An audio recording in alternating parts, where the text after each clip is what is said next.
આજે યાત્રાનો 8મો દિવસ છે અને તમારા ગામમાં અમે આવ્યા છે।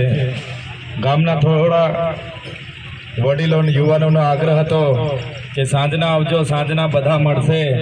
દિવસે બધા કામ ધંધે રોજગારમાં જાય છે, દુકાન પર જાય છે, છતાંય આયોજન થયું દિવસનું અને તેમ છતાં તમે બધા અહીં ઉપસ્થિત થયા છો તો ખરેખર મને ખૂબ આનંદ થયો। કેમ કે મિત્રો, એક બાજુ તમે જોઈ છે ખૂબ મોટી સરકાર છે ગુજરાતમાં, એમની વર્ષોથી દેશમાં એમની સરકાર છે અને ખૂબ મોટી પાર્ટી છે જેની સામે આપણે લડવા માટે ઉતરેલા છે।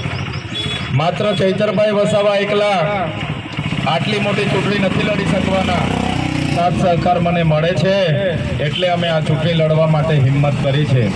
મિત્રો, આપણા માટે આનંદની વાત એ છે કોંગ્રેસ પાર્ટી દ્વારા પણ ભરૂચ લોકસભામાં ઉમેદવાર તરીકે આપણને નક્કી કરવામાં આવેલા છે કે ચૈતરભાઈ લડે છે ત્યારે કોંગ્રેસ પાર્ટીના કોઈ પણ ઉમેદવાર નહીં રહેશે અને કોંગ્રેસ પાર્ટી પણ આપણને જીતાડવા માટે ઉતરવાની છે। ત્યારે આપણે બધાની પહેલી ફરજ બને છે કે આપણે બધા આપણું ગામ, આજુબાજુના આપણા સગા સંબંધીઓ, મિત્રો મંડળ અને બધાને સમજાવીએ।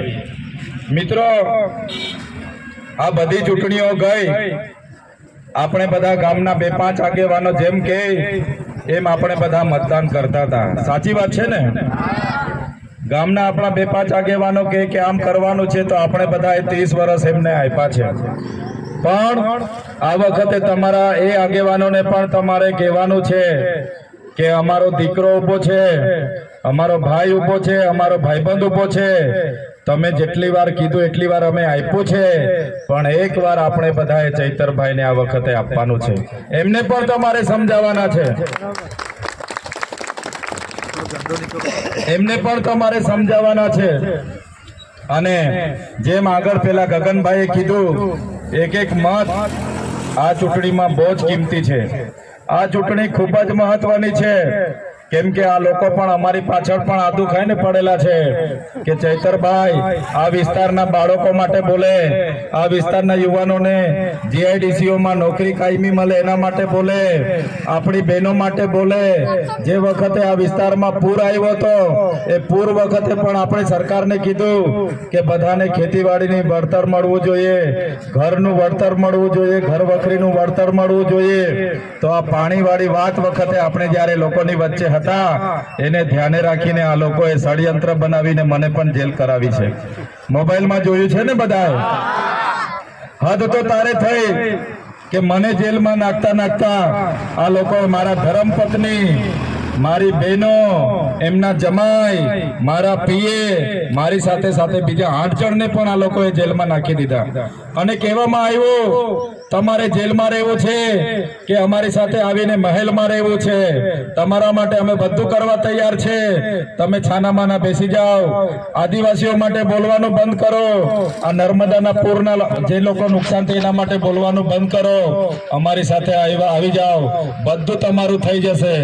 પણ અમે એ લોકો સાથે ગયા નથી, કેમ કે એ લોકો સાથે જઈએ તો એ લોકોને તો 30 વર્ષ આપણે આપ્યા છે છતાં આપણું કંઈ થયું નથી।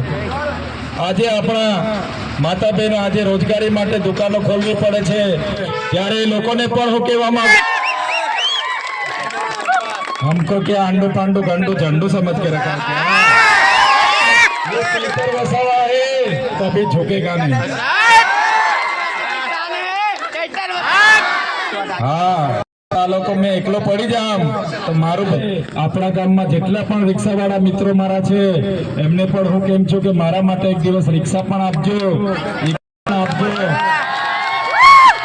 અને અમારા લોકો જેટલા પણ આવા માંગે એને આશીર્વાદ આપવા માટે ભરૂચ સુધી મોકલી આપજો।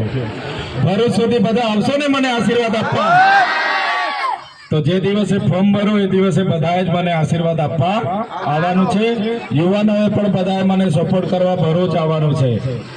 તો આજે અહીં આવ્યા છો, દિવસે પણ કાર્યક્રમ ખૂબ સરસ રહ્યો, બદલ બધાનો ફરીથી ખૂબ